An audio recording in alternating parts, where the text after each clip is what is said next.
playing a lot of tennis and squash. Closer? Oh my gosh. In, okay, let's focus. In fact, 7 years ago, I'm going to embarrass him, #1 double squash over the age of 70 in the United States. He's a real racket guy. So when I tell him, he said, that was only the United States. I said, okay, because there are some very good racket players here. So if you get a chance to play tennis with him, he was a child.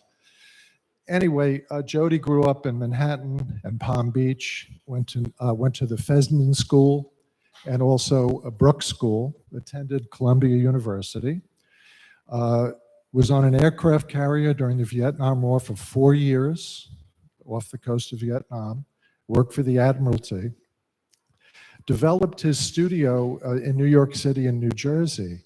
And I was astounded at his success because he wound up selling his whole studio for millions of dollars. So the most successful artist I actually know.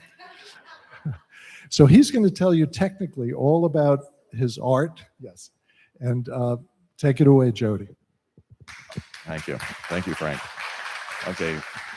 First, I just have to make one little correction. The business was not actually an art business that I sold. I had been an artist, but I moved to the dark side, which was the research and commercial side. And the business that I sold actually made the metal stampers and the original masters that were used on for packaging and credit cards and things like that for anti-counterfeiting that you're all probably familiar with. But if you're not now, you will be in a minute. Anyway, so I also would like to thank Meredith Olt and Kiki Schilling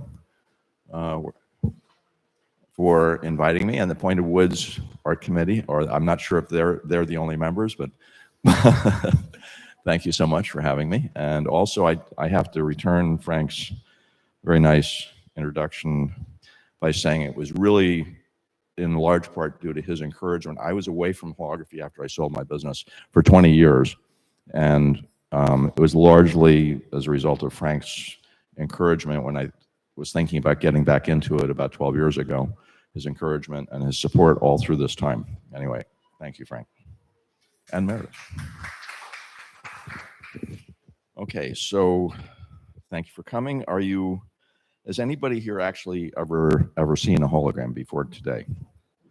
Okay. You probably, those of you who did not raise your hand, you probably actually have seen a hologram. You probably had a hologram in your wallet for the last 40 years or so, on your Visa card and your MasterCard. These are actually identical technically to those that you saw back there when you came in. The differences are very small, and they're also done in a particular way that makes it extremely difficult to counterfeit the credit cards. That's largely being replaced by the chips now because they're phasing out the holograms, sort of. Okay, I have to put my glasses on. I'm sorry, I'm going to have to read some of this. But okay, so I want to say, as I make my presentation, please feel free to ask any questions. If it's a long question, interrupt, ask any questions. If it requires a long answer, we can talk about it after the presentation. Okay. The medium of holography, like painting, sculpture, theater, filmmaking, can also be high art with a big A. Before we get into holography as an art medium, I'd like to hit some basics. You've already seen this slide. The holograms are ubiquitous on the world's currencies and security documents for the same reason, and have been and continue to be used decoratively on familiar packaging. A brief historical highlights affecting the medium of holography. Can anyone tell me what a hologram is, just out of curiosity? It's not important, but do you have any thoughts about what it actually is? It's actually diffracted light. Very close. Good. I'll get into that a tiny bit later. I'm not going to really tell you how holograms are made today because that's a whole topic unto itself. And frankly, For most people, it's pretty boring. But okay, in 1947, Denis Gabor, a Hungarian physicist at the Imperial College of, sorry. There we go, over there. Hungarian physicist at the Imperial College of London discovers holography in 1947 and provides a mathematical framework. Gabor was awarded the Nobel Prize in Physics for his discovery of holography in 1971. Basically, display holography, optical holography, what you're looking at back there is a tiny, tiny fraction of what holography actually is, because holography can occur at any wavelength of the electromagnetic spectrum, which is makes a teacher of mine once described to me the electromagnetic spectrum as if you imagine it as a roll of 35 millimeter film stretched out from New York to LA on the ground. The visible part of the electromagnetic spectrum, that is light, visible light, red through violet, would be one frame of that 35 millimeter film. So that gives you some idea of the potential that holography has as a process. And holography, besides being an imaging technique, is also a process that involves the use of coherent energy and the interference of that coherent energy. And then we can talk about that after the presentation. Okay. 1962, Emmett Leith and Uros Upatnieks at the University of Michigan developed off-axis holography using the newly invented laser, making modern-day transmission holography possible. Those are the ones that have the light behind them over there. Actually, those are all transmission holograms. It's just that some of them have a mirror behind them, which makes them reflective.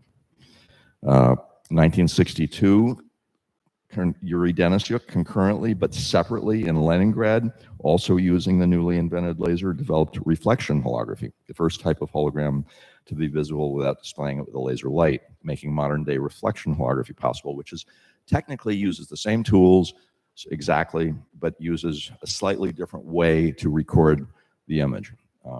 It's significant, though, and some of the pieces that I'll be showing you later in the photos after I stop talking will be reflection holograms versus transmission holograms. You'll begin to get some idea of how they're a little different. 1967, Larry Siebert at Conductron Corporation in Michigan, also in Michigan, which is really the birthplace of modern holography, using a pulsed laser, makes the first true hologram of a laser. Holograms or lasers basically come in two forms. They're either continuous wave, which gives you out a steady beam of light, or they're a pulse laser, which gives out a pulse of light in a few billionths of a second.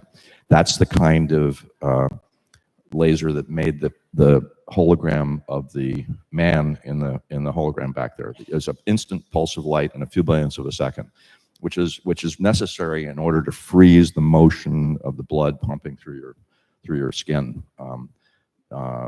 Much more sensitive than photography to any kind of movement. All the other holograms there were made with continuous wave lasers. Okay, 1968, Stephen Benton at Polaroid Corporation in Massachusetts, who, by the way, was my second mentor, or actually my third mentor, makes the first reduced bandwidth white light transmission hologram, colloquially called a rainbow hologram. This type of holography was the first step towards making inexpensively mass-produced holograms possible through embossing into plastic, which, by the way, goes back to the credit cards and the packaging. Those are embossed holograms. That is stamped into plastic from a metal master that was originally made. It was originally a hologram on some kind of a photosensitive emulsion. 1972, Lloyd Cross in San Francisco developed the first white light viewable hologram made from a sequence of two-dimensional images. I'll explain that later.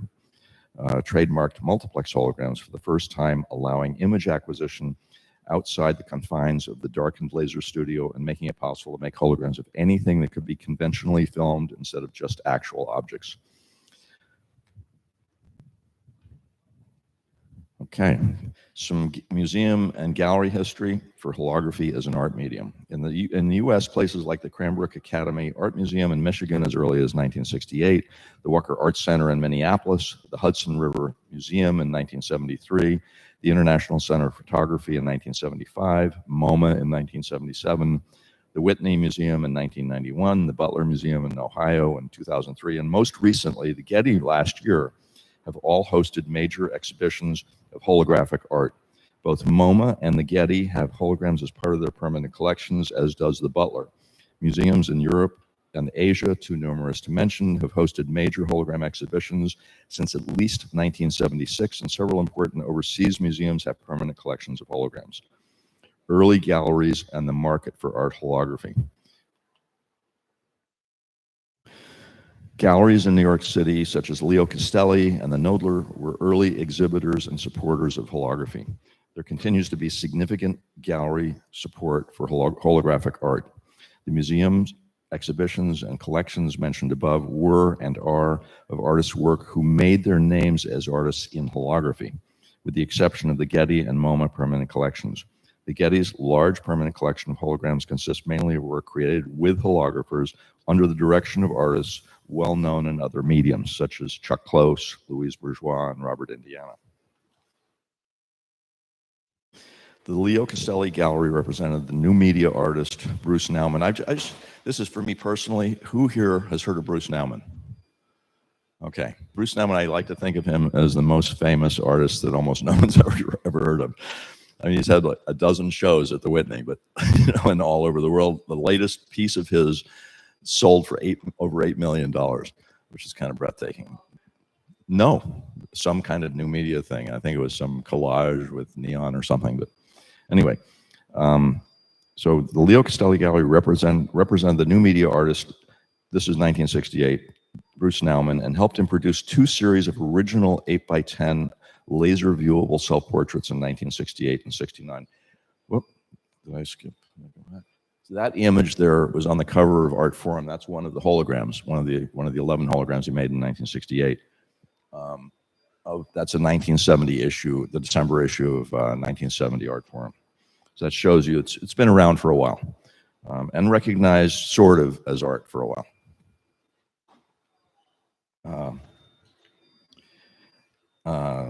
As of now, there are 19 surviving glass plates of Nauman's. The last recorded auction sale of 3 of those pieces was at Christie's in 2000 for a total of $300,000 bought by the Kramlich Foundation. Knoedler Gallery represented Salvador Dali and also exhibited his holograms in 1972.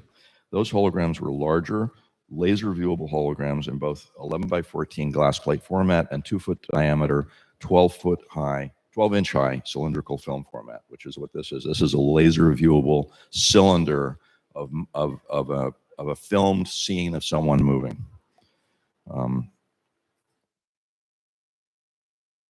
A white light viewable reflection hologram, allegedly designed by Dali, sold at Sotheby's in 2014 for $269,000. Values for holograms by artists well known in other media, such as Dali, Bruce Nauman, James Turrell, typically sell for an order of magnitude greater than those of artists only well known for their work in holography. Artists working in holography who have primarily made their name as holographic artists, such as Augie Muth in Santa Fe, Rudy Burkhout in New York, and Harriet Kazan-Silver in Boston, who you'll hear a little bit more about later, have had frequent sales of their works in the $20,000 to $30,000 range. Others, who will be touched on later in this presentation, are more secretive about their sales valuations, but it's reasonable to assume that their works are selling in the $2,000 to $15,000 range. In spite of historical appearances, the inroads by holography in the big A art world have come with much struggle. That's not surprising, considering how recently arrived the medium is compared to those which have been around for thousands of years, such as drawing, printmaking, sculpture, ceramics, music, and theater. Newer but established mediums like photography, filmmaking, and video are still struggling to be accepted as big A art in some quarters. Video art, for example, has only recently in the last decade been included in many graduate art school syllabuses, leading to an increasing familiarity with its unique tools, jargon, and techniques by art history majors, many of whom will become our future curators and critics. Holography tools. What are the tools that are used by the holographer to create imagery and holograms? You might think that the tools are incomprehensible for the non-technical person due to their seemingly technical nature. That's untrue. It is true that many of the tools, such as lasers, beam splitters, polarization optics, dichroic and dielectric thin films for surface collimating mirrors and lenses, can be difficult to understand for the uninitiated. Of these, the laser is the most important. Without laser light, holograms as we know them at the moment wouldn't be possible to make. That, by the way, is the setup without any of the beams being expanded from my studio in June of 1981 that made that big hologram back there. I'm not going to bore you with how holograms are made, actually made, except to say that we use lasers, lenses, and mirrors arranged on a rigid table called an optical bench, usually several feet long on each side, and use and record three-dimensional objects and two-dimensional graphics onto a variety of photosensitive films and plates, just like old-school analog photography. We're all familiar with cameras. In a photographic camera, whether old-school analog film or digital chip, the optics and photosensitive film or chip surface are all contained in the camera. And the light used to record an image comes from all around us outside the camera. In holography, the entire rigid table described above, including the light, that is the laser, used to make the exposure, is the camera. That entire thing, that's a 5 foot by 12 foot by 18-inch thick table, steel table, resting on air pistons, 4 air pistons, to damp out vibration. Remember I mentioned before that you couldn't make a hologram of a person because they're so sensitive. What it really means is that nothing can move more than a quarter of a wavelength of light during the entire exposure. And that includes all the optics in the system, everything in the entire table. So it's without a pulse laser, you cannot make holograms of anything that's alive, basically. Okay. Painters use a variety of types of pigments in various forms. You might think that painting in oils, acrylics, and watercolors is straightforward. In actuality, the differences are quite technical and meaningful to the painter. A painter articulate in oils may not be as articulate in watercolors. The primary difference between, and this is new to me, by the way, I don't know if some of you who might be painters might know this already. The primary difference between watercolor, oil, and acrylic pigments lies in their binders, which hold the pigment particles together and adhere them to the surface. Watercolor uses gum arabic, oil paints use drying oils like linseed oil, and acrylic paints use a synthetic polymer. This difference in binder significantly impacts drying time, blending capabilities, and the overall look and feel. You might say, what's the point? The point is similarly, what does it have to do with holography? The laser viewable versus white light viewable transmission holograms and reflection holograms all use very similar processes and materials, but they require different skills on the part of the holographer. Renaissance painters were chemists, or as they called themselves then, alchemists, learning how to create pigments from various minerals, plants, and animals, and how to put them into a useful binder with which to hold the colored pigments to a particular surface. The Renaissance was a time when art drove scientific discovery. In our time, those roles have been reversed, with science preceding artistic development. Think of photography, filmmaking, video production, and TV, all of which have become recognized high art mediums. Other mediums such as sculpture, writing, theater, and filmmaking all have their own very specific tools and artisanship requirements. My point is that almost all art forms have very specific and different kinds of tools, many somewhat or very technical, which require time and dedication to master in order for the would-be painter, sculptor, writer, filmmaker to become articulate in their respective mediums. Holography is no different. Yes, Chad?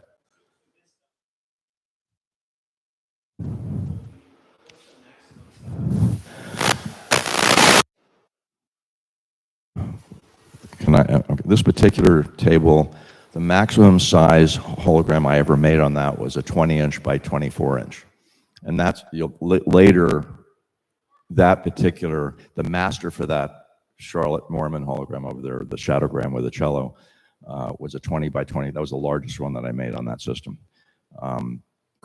In creative ways, it may be possible to make larger ones, but as a practical matter, where I finally, 33 years later, made the transfer onto a white light viewable hologram for that Charlotte hologram, was in a studio where the entire room was a table. The artist is an astrophysics professor at the University of Vermont up in Burlington, and he custom built an entire basement, jackhammered it out, and floated an entire concrete basement that was about 50 feet by 25 feet. So he had the ability to have these amazing long throws. Yes, Frank. This particular one is 18 inches. No, it's a couple of tons. Requires a serious forklift, and that table actually got moved. I had to move it, unfortunately, with friends, probably half a dozen times before it finally, when I actually sold my business, it went with the business. But anyway, which good riddance. Anyway, I have two similar tables now. One is 4 feet by 8 feet by a foot thick, and the other one is 5 feet by 10 feet by 2 feet thick.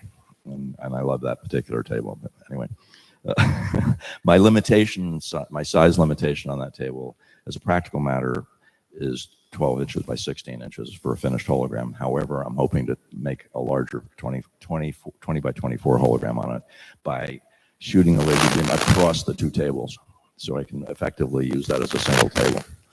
Anyway, but that's for the future. So what I was saying here is that well, just the holography is no different in requiring, learning specific skills, and I'm actually a testament to that, because I never really, I'm embarrassed to say, I never really studied physics or advanced math when I was in college. I avoided them. I wanted to take the easy way, and of course later I came to regret it. But the reality is I was a liberal arts major, and I managed to, over time, because I wanted to figure out and learn how to learn about these very technical things. Of course, I was very fortunate to get involved at a point where there almost no one at all knew what a hologram was. We estimated at the beginning that 1 out of 100,000 people knew what a hologram was in New York City. Now most people do, so I was able to learn from the original inventors of different processes, and they were very patient, which is. In truth, holograms, like other mediums, can be and are quite easy to make, requiring only a laser pointer, a simple small lens, and a photosensitive film or plate. Becoming articulate in the medium is quite another matter. The people whose work I will show you photos of in a few minutes all have devoted many hours, days, months, and years to mastering their respective skills in holography. Another important consideration is the holographic palette. Yes, like other mediums, holography has a color palette. The holographic palette is diffractive and additive. Diffractive means that the color you see in the image can shift through the spectrum depending on your angle of view, like a prism, rainbow, or some butterflies and birds. The colors overlaid on each other in multiple exposures can blend with and through each other, creating possibilities unattainable in other mediums. The holographic space or volume is what attracts most holographers to the medium in the first place. Two-dimensional image mediums such as painting and photography have largely been confined to the plane of the image, with artists creating the illusion of depth using perspective, which is a very technical thing, light, and shadow. Holograms are also two-dimensional media, with the recording occurring in the plane of the photosensitive coating on the glass plate or base or film base. Yet they have seemingly magical ability to be both behind and in front of the plane, and provide the ability to change parallax, that is, continuously look around the image. It is sometimes described as a window with a memory. My own objective as someone trying to create finished holograms that people might want is very traditional in this modern world. I would like to create pieces that stand on their own as beautiful unto themselves without needing context, and that I would want to have see repeatedly in my home, and that when I do repeatedly enjoy them, I occasionally see something new in them. You know what? I find that incredibly hard to do, to create those kinds of pieces. Okay, now for the fun part, and I'll put away my notes. Okay, I'm going to come over here so I can see a little better. Okay, this is a partial list of artists well known in other media who have made holograms, and I'll go over all of these right away here. So this is a brochure from 1980 from Harry Abrams, the art book publisher and publisher who commissioned me with a GOM to make an edition of holograms. You see over here, remember I mentioned to most of you the prototype 4x5 self-contained display back there. This right here is the first that I'm aware of is the first ever self-contained display for a hologram. Okay, this is, I don't know if you can see this. Okay, it's too bad it's not brighter, but this is Louise Bourgeois and Matt Schreiber. This version of this was made recently from masters that were made in 1990. This is a reflection hologram. It's one color, 11 inches by 14 inches. They were sold at Kyman Reed. That was the first introduction of them in New York in 2017. A set of 8. You had to be sold as a set of 8. They went for $180,000 for the set. And I don't know how many. I think there were 25 sets made. I know a number of them have been bought. I know the Getty owns one. MoMA owns one. Okay, Chuck Close. This is a pulse portrait like the one that many of you saw back there, except this is actually made differently. The master, like mine, was made with a pulse laser, which I have mentioned before, gives out its light in a billionth of a second. However, this is a reflection hologram. Mine is a transmission hologram. And this is a 2-exposure achromat that is black and white image plane reflection hologram. What an image plane means is that the image usually straddles the plane. It's both in front a little bit and behind a little bit. All right, Salvador Dali. I worked on this project. I had the good fortune to work on this project in 1974. This is a 360-degree cylindrical multiplex transmission hologram from 35 millimeter black and white film, 1,080 frames, one frame every third of a degree. This is 3 of them in Dali's museum in Figueres, Spain. Where there's also one, I think, in St. Petersburg, Florida, for those of you who might be Dali aficionados. This is, unfortunately, not a good shot of this, but it is representational of the holograms that she has made. Lloyd Cross is the person, for those of you who may remember, who invented this process, the multiplex hologram process. This is 120 degrees. Simone Forti is a dancer, and so what she's trying to portray is the movement over time in this type of hologram. And it also turns out that her husband...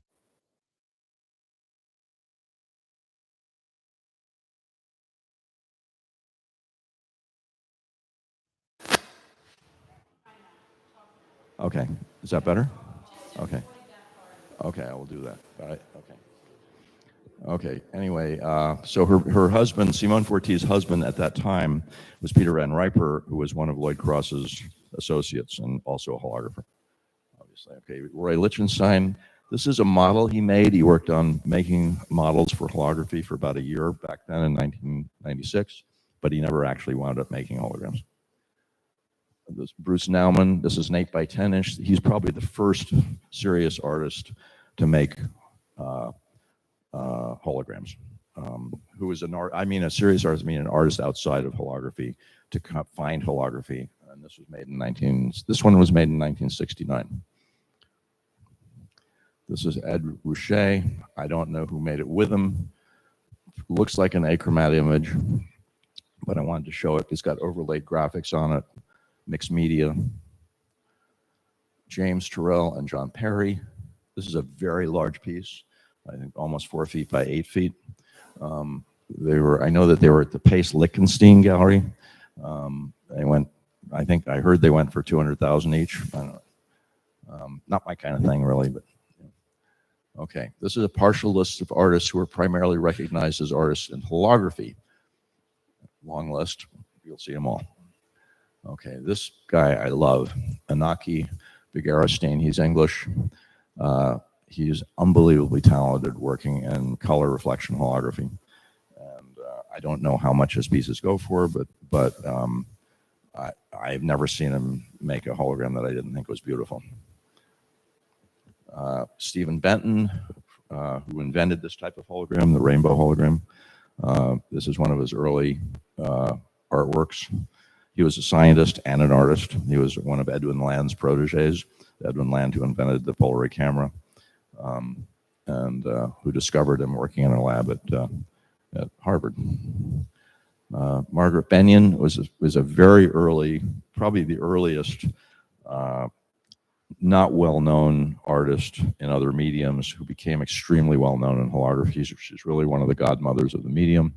John Webster was a pulse laser specialist. They were both in England working. And this is a two-color, two-exposure pulsed ruby laser image plane reflection hologram. Rudy Burkhout. Rudy Burkhout was a student at the school that I had back in 1974, and went on to have. He's also one of the people who was not known at all as an artist in other media, who became extremely well known in holography. Unfortunately, he died about 12 years ago, but he left behind a really nice body of work that's looked after by a couple of people. Philippe Boissonnet, he's from Canada. This is obviously a sculptural installation. I don't know much. I have seen this piece, but a long time ago, but when it was shown in New York, but it is fairly large, but I don't exactly know. It looks to me like it's a two-color rainbow transmission hologram. This Patrick Boyd is another actually very well-known holographer from England. This, to me, is one of the best ever pulse portraits ever made. It's called Lucy in a Tin Hat, and 12 inches by 16 inches. And it shows that not everybody has to look dead in a pulse hologram. So, anyway, Patrick, unfortunately, I mean, as recently as 10 years ago, he was working in holography, but he's moved into making lenticulars, for those of you who might know what those are. Because they don't require light at a special angle or anything like that. So, what do I do there? Okay. Pepe Buitrago is from Spain, I believe, Spain or Portugal. This is a very tall piece, an assemblage of multiple two-color, two-exposure image plane reflection holograms. Betsy Connors, who was a good friend, who taught alongside Steve Benton for many years up at MIT. This is actually a detail from a much larger piece, really quite a beautiful piece. Unfortunately, because of the light, you can't really see the slide all that well. Melissa Crenshaw, she's known for making these really beautiful three-color multi-exposure image plane reflection holograms. Paula Dawson from Australia. Each of these windows is illuminated with laser light. The whole thing is a bar, all three windows. Each window is about 2.5 feet by 4 feet. So those are glass plates with emulsion coated on them that were recorded with a pulse laser. And so this is an installation of a bar that's not there. Look in there, it's pretty cool. Okay, this is more Melissa Crenshaw with Sidney Dinsmore, who designed this. Ken Dunkley, this is one of the few, believe it or not, one of the few masterpieces of holography. Only one exists. It was made by Ken, who, this is it's hard to see in this light, but these images back here, which appear to be mirrors reflecting this image up front here in the sand, the face in the sand, are actually other holograms. So they're holograms of holograms of holograms of holograms. This was an extremely complicated piece to make, and this is a laser viewable hologram. This is Nancy Gorgliano. These are very large pieces. They're multicolor, multi-exposure, multi-plate collage assemblage of image plane reflection holograms. She's incredibly talented, been around for a long time. Only holography. This is Setsuko Ishii with John Perry. These are long multicolor strips of multicolor rainbow holograms. And this right here is an installation that was in Japan of these pieces mounted in such a way that they would be waterproof in the water. Really quite beautiful. This on the left is just a few of the pieces shown in a gallery space. Dieter Jung, one of the most fun artists I ever worked with, German. His work goes for a lot of money now. This is kind of a unique piece because it's multicolor, made with a single exposure. It's a monotype, meaning there's no master, so there's only that. Each one is an original, and it's kinetic. As you move across, all those stripes there project way out in space, so you move across it, and they move. And this is John Kaufman, 2-color, 2-exposure, image plane reflection hologram, quite beautiful in person. This is a life-size piece called Portrait of the Artist as a Dead Man. He was 22 when he made this. He was 24 when he died. Anyway, this was at the Royal Photographic Society in Bath, England, at a big exhibition there in 1983 when it was introduced. It was never shown ever again because Adrian died shortly after that. Very strange. That's a whole lecture unto itself. Okay, Sam Moraine, Jody Burns, multicolor, single exposure, image plane, rainbow transmission hologram. Sam is another one of the, Sam's pieces go for a ton of money. He's in major museum collections all over the world. Big collectors have his pieces, and he can barely scrape together enough money to get the next meal. He lives on the Lower East Side. But he's also a really good friend, but he just has no sense of how to do that. But he's not he's very organized. Yes.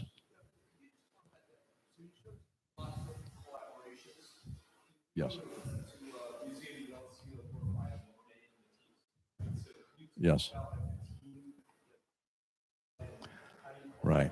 Right. Well, it depends on who. I mean, that's an interesting thing. I was thinking of actually writing a book about that because I have actually collaborated with a lot of different artists, and the interesting thing is what I find interesting about it is, of course, every artist works differently. Very few that I've worked with work exactly the same way. For example, the very first piece that I showed you by Jakob Agam, I did the entire thing. What he gave me to work with wouldn't work, and he said, "Well, you do it. You figure something out, and you do it." And so I did, and it turned out to be it turned out to be fantastic.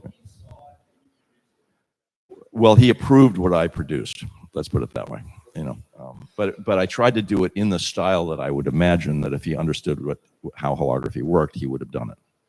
Okay, Dieter Jung was in there with me every step of the way, working, telling, let's try this, let's try this. Sam is every bit as good a holographer as I am. So the reason that he came to me to do it was he wanted to have one really good, high quality finished edition to sell, and I had the facility to do it, and he didn't feel he could do it in his facility. So, yes.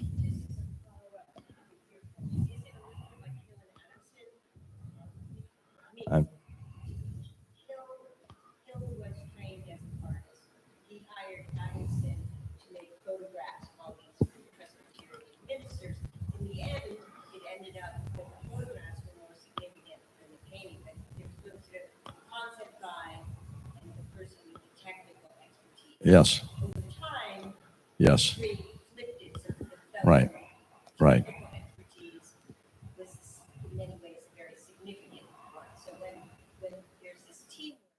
Yes. Oh, absolutely. Yes. However, it's not always like that. That's what that point I was trying to make there, is it depends. Like with Sam, this one, I mean, Sam knows every bit as much as I do. In fact, I stole an idea from him, to use with Dieter Jung, so, which you never forgave me for it. But, anyway, but we're still good friends, supposedly. Okay, this guy, Augie Muth, I don't know what to say about him. He's incredible. He's in Santa Fe. He has absolutely revolutionized a certain type of holography that no one thought would lend itself to it, which it's made on a special type of emulsion called dichromated gelatin. I'm sure those of you who are familiar with photography know about gum bichromate, things like that. It's a very distant relative of that. It works, the physical mechanism of how the emulsion records and then how you develop it are totally different to make a dichromate hologram. It's in gelatin, sensitized with one of the dichromates, sodium, ammonium, potassium, whatever. And then it's developed in a 3-step process in boiling isopropyl alcohol, which is incredibly hazardous. But basically, until 30 years ago, the biggest ones that were ever made were very small ones, like the pendants some of you may have seen who are old enough in the 1970s, and the eyeglasses with the eyes in them. Those are all dichromate holograms. What he's done is he makes pieces like this that are meter by meter, that he coats these things, that he can record these. He etches into the glass and then records over it to create the color, the diffractive color. Like these two rings here are this ring in particular. This one's floating off the surface of the hologram about 6 inches. I mean, it's and you can see how as it crosses the blue-green ring, it turns white. That's the additive nature of holographic color, the palette. This is a laser viewable hologram by Yuko Nakamura, an incredibly talented artist. A sculpture with looks like a milk can. This is Anna Maria Nicholson, who's very well known for her pulsed laser holograms. She had a hologram studio. In fact, her studio is where Sam and I made that portrait over there of my father-in-law. But she's in her 90s now. She lives in Mill Valley, and she doesn't make holograms anymore. This is Ruben Nunez, who is was a Venezuelan artist. This is a totally different kind of hologram. This is a 1-step hologram made with the lens. The image is focused through a lens onto the emulsion. This is Edwina Orr, who probably, the one that I mentioned, Patrick Boyd, Lucy in a Tin Hat, the Pulse Portrait, they work together. This is actually, I can't show it on this, but this is actually a 2-channel where you see this image, and then as you move across, it is about 18-inch by 18-inch hologram made with a pulse laser. It changes into another image of him vomiting out glass shards, which is really bizarre. Anyway, okay, this is Andy Pepper, also very talented artist. He's more of an intellectual artist than kind of a. Okay, Matthew Schreiber. I mentioned that Augie Muth before, the dichromate one, the 2 circles. He's like really he's the master. He's the foremost practitioner in the world. His works, by the way, go for about 30,000 and up right now, and he can't produce them fast enough to keep his multiple galleries happy. This is Matt Schreiber. He's based in Brooklyn, in Red Hook. He's one of those people that I mentioned before. He actually jackhammered out the floor in Red Hook, which is a very busy area in Brooklyn, and jackhammered out the floor and built a floating concrete pad on which he then put his holography table in order to damp out the ambient vibration. This was a piece that was shown recently at some gallery in New York. I consider him to be the master of silver. All of these holograms that you see back here, these are all work on silver halide emulsions, which is the same kind of emulsion that most photographs are made on, except that it's much higher resolution in the case of the holograms. He is probably the foremost master of silver halide holography, classic analog silver halide holography in the world. Well, that's, I mean, the thing is, you can make holograms very quickly. Like, for example, that beautiful piece I showed you with Dieter Jung, we made that in one evening, and we made several others as well, that evening. They're monotypes. That one that you saw there is not a monotype. A master had to be made. Actually, multiple masters had to be made, and then the transfers were made simultaneously into the final hologram. I'm going to guess, knowing Matt, that he probably took a week to make that piece. Maybe even more. He keeps several things working at the same time. He goes back to and revisits. This is Dan Schweitzer, who unfortunately is no longer with us. This was his first ever piece, Bandera, and looking out the window. He became really well known for doing what so many people in holography, when they first get into it, they want to make little real looking worlds within the hologram. And he actually was able to do it. And the interesting thing is he was an actor, did a lot of set design to make money, but his passion was acting. And he and Sam Morey both became holographers, because my girlfriend at the time and we just finished with those other people that were listed after Salvador Dali on that Dali piece. We had just finished making that piece, and the proof that Dali hadn't seen yet was sitting in the basement of my basement workshop on the floor. And I knew that when it flooded, I heard on the radio that there was going to be a big thunderstorm in New York. My girlfriend and I were driving someplace in New Jersey, and I stopped and I said, oh my God, that means that the floor is going to flood, the hologram is going to be ruined, and we're not going to get paid. So I stopped, called them on a payphone, got a hold of them, thank God, and they had a key because they were teaching in my school. This was for the school that I had, and they went down, used the key, and put the piece up on a workbench. And so as a thank you, I gave them both. I probably ruined their lives, but I gave them both free courses in holography, and that's how they got into holography. But his pieces are very hard to come by. They're also in museum collections and private collections, and unfortunately, his whole body of work disappeared. That's a whole other story, dark story unto itself. But Harriet Kazan-Silver, also no longer with us, worked with Steve Benton, who invented the rainbow hologram. This was done with Steve Benton, although it's not credited to him at all. So I wasn't absolutely sure, although I'm pretty sure.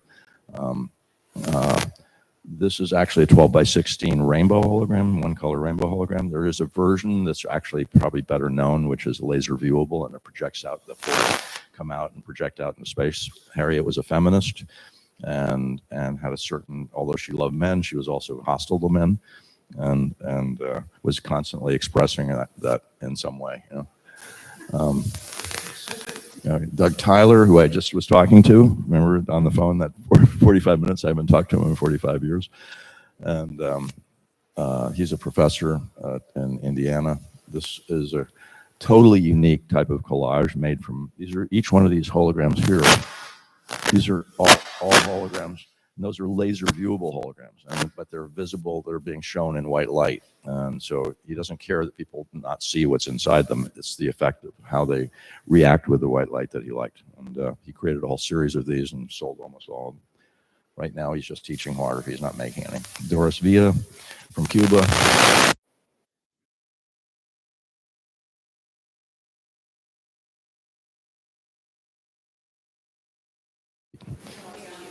Oh, right, sorry, 3 feet by 4 feet. And okay.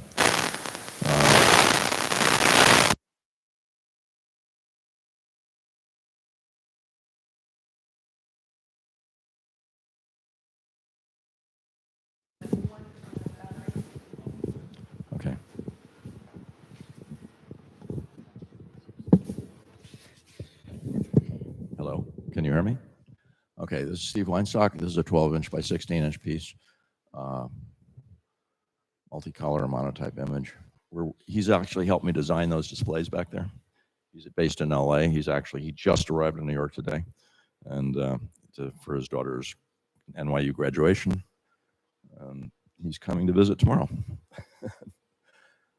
This, Michael Wenyon and Susan Gamble. These are our last ones, I'm sorry to say, or probably you're grateful. An hour, okay. And these are an installation of about 50 different individual holograms. Each one is a book. Each one has a story behind it, and that's a whole thing. They had a big show at the Whitney. I've never totally understood their holography, what they're trying to do, but they've had an impact. So, and they're good holographers. And anybody here knows the Penumbra Foundation, the Photography Foundation in New York City, amazing place if you're interested in analog photography and learning all about it. They've taught holography courses there. And I think that's it. Oh, that's not it. I'm sorry. How the Charlotte was made. These speak for themselves. Remember I told you that was the setup for how that was made. So this is Charlotte. That's me. Right. I know. Hard to believe. That's Charlotte Mormon, who some of you may remember collaborated with John Cage and Namjoon Pike and etc. Anyway, good friend. And she visited my studio. She climbed up onto the holography table, or as I say, into the camera for the first time, June 1981. I'm trying to talk her into collaborating with me to do this piece, which is that piece back there, which we were hoped would be that piece, but that piece didn't happen until long after she died, I'm sorry to say. So this is Charlotte agrees to my experiment to try to make a laser hologram of a person without using a pulse laser. Version 1, Charlotte in the camera. We decide we don't really like the plastic cello cutout. Okay. Final version, Charlotte in camera using her actual cello. And if you look at that piece, again, you can actually see, there she is, right? There's the thing, there's the finger, but a little further down, and the neck with the tuning pegs of the cello that are all visible. That's the image. Excepting it's not that image, it's the image of a three-dimensional shadow, which is this right here. This is an actual thing in laser light before we made the actual exposure. So 33 years later, July 2014, viewing the lost Charlotte Mormon shadowgram in laser light again at a friend's studio in Vermont. That's the 20 by 24 inch master. Here we are. I'm trying to explain to him how to set the arm, which is like a plaster arm in the front that you can barely see it in the way this is lit, but that's his studio. That's the studio that's 50 by 25 where he jackhammered out the floor up in Vermont. Okay, presenting the hologram at Frank Hall's studio, September 2014. You can see it's better lit there than it is here. But, and this is looking at the Charlotte. The title of the piece is Charlotte in Spiritu, from different vertical positions, right, as you move up and down. Okay, Michael Wang's piece, how this was made. Totally different kind of hologram. Michael Wang's 12 achromat holoflora, meaning there were 12 separate images. A very different hologram solution made from a 3D CAD model. Okay, we divided the model into 150 frames, 2.5 frames per degree of rotation. Each one of those is a different frame. A computer-controlled image sequencing system was designed to record the master holograms using a transmissive monochrome LCD display as the imaging screen. This is the imaging screen with laser light on it, set up on the table. This is the slit that makes the actual, exposes each frame up the master plate. Oh. Okay, this is ready to expose 150 exposure sequence over 6 hours. Okay. The darkroom processing, this is the darkroom. My darkroom over here is a close-up of the finished master. Each one of those horizontal lines is a 2 millimeter wide exposure across the plate. Each one is a separate frame. That's how that image is made. It's hard to believe when you look at those holograms of the flowers that they're not real flowers. That's how good the process is. First finished white light achromat proof hologram, now for 11 more holoflora master holograms. That's it. Thank you.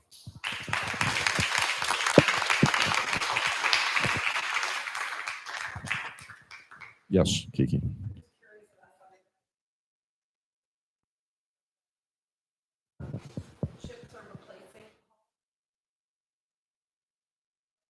Yes.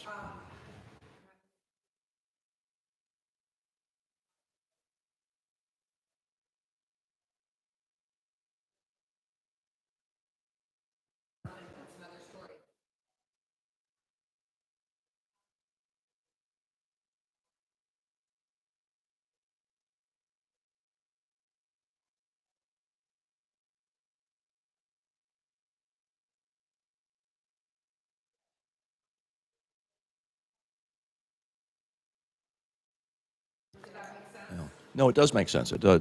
But what's No, no, no. No, no, no, no. I was speaking primarily of credit cards because actually there's data about you in the credit card, in that chip. And I mean, what's from a holographer's point of view, it's sad. Although I mean, time marches on, technology changes. There are other things that become better, and now things like passports, currency, driver's licenses have multiple levels of sophisticated anti-counterfeiting devices built into them. So it's usually not just one thing. Some of them you have to look at under UV light. Some of them you have to actually, some of them you can illuminate. This is especially true of products coming in from Asia. The holograms or the whatever it is on the whatever it is has to be put into a reader, and that reader is usually a laser viewer. So the image is only visible in laser light. I mean, there's all kinds of very sophisticated things. I mean, it's basically the counterfeiters are always trying to stay one step ahead. And the really sad fact, and this is true not just in China but worldwide, is that the counterfeiters actually are often the companies who did the origination of whatever the product is. So it's a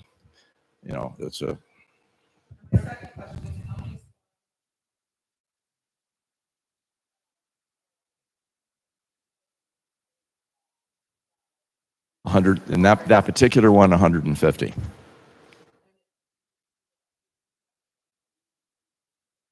Yes, on a single master plate, right? Glass plate with emulsion on it, and hopefully they all come out. Can you go to bed while this happens? I do go to bed with that while that happens. I turn off all the heat so the furnace doesn't go off. I make sure nobody goes downstairs, and also we have to walk the dog out the back door, and we're not allowed to flush toilets while that's going on. Yeah, I mean, who knows? You might get away with it, but why take a chance?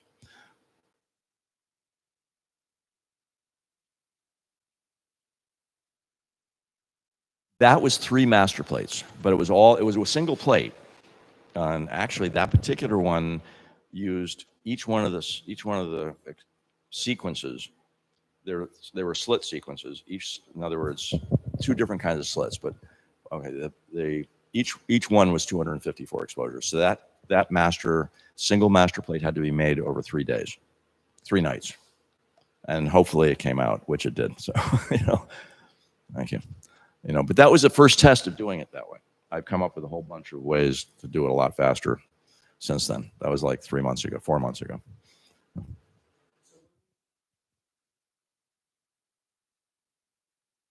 Hologram. A holograph is the last will and testament handwritten by the person whose will it is. Totally different.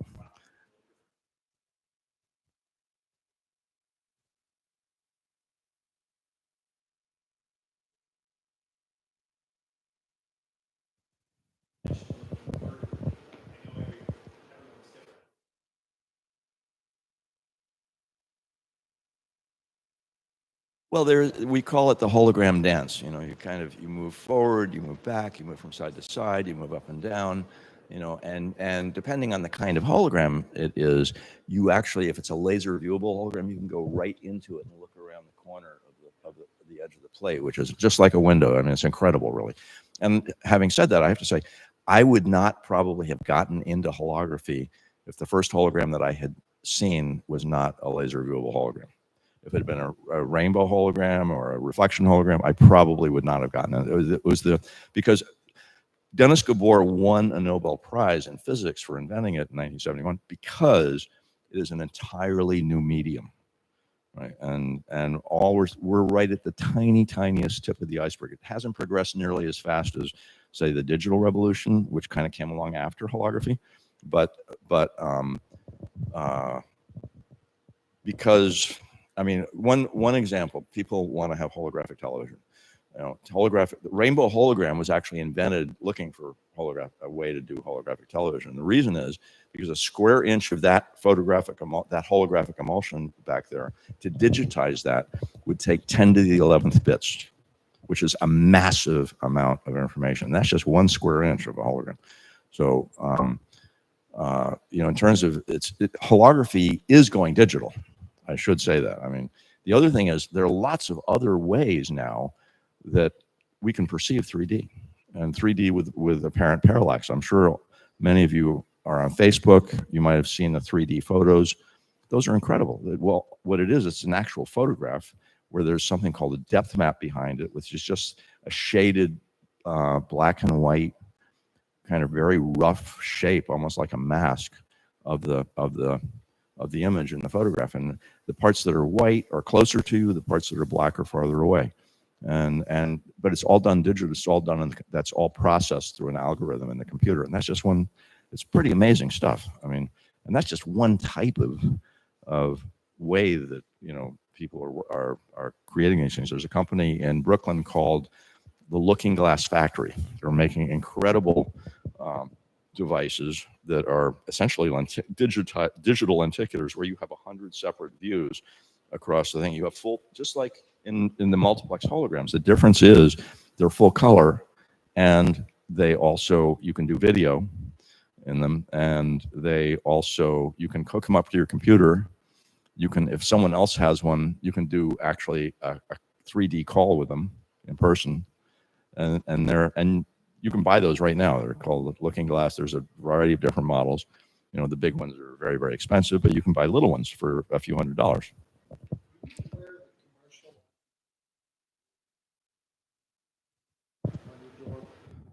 Oh, I was doing commercial commissions the whole time.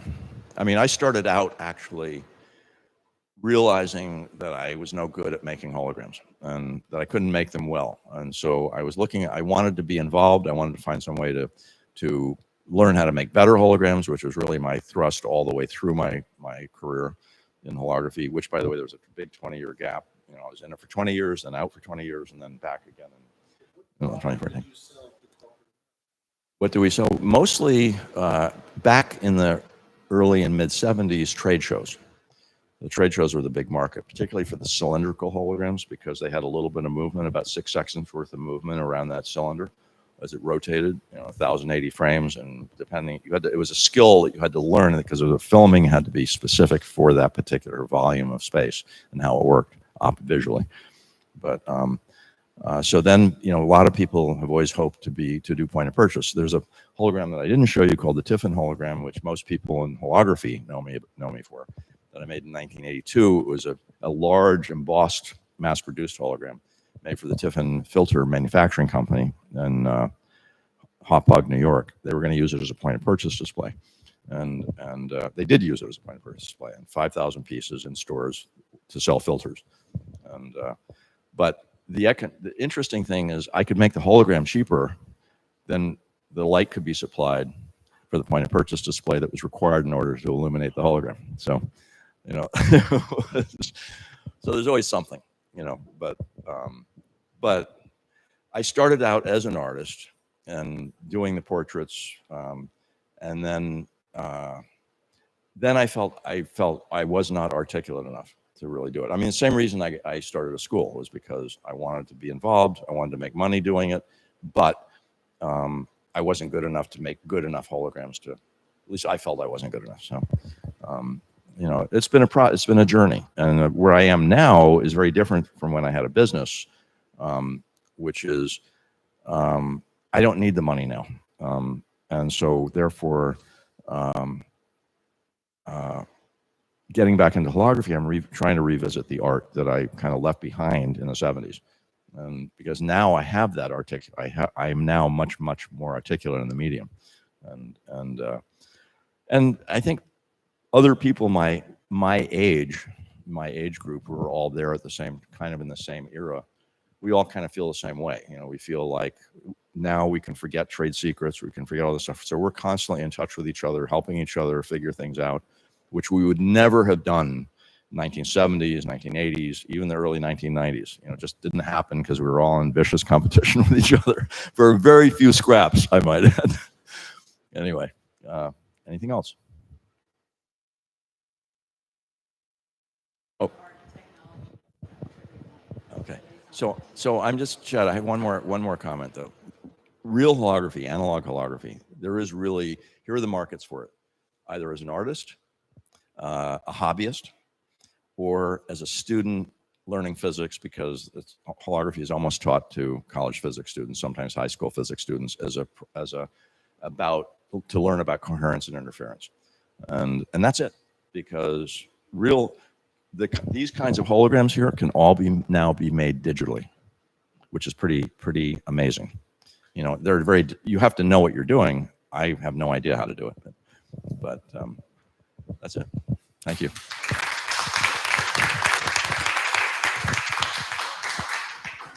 Sorry, Meredith.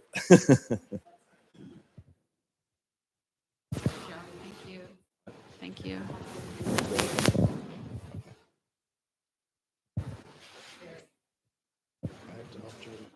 I know. Wait, I'll be back in 1 second.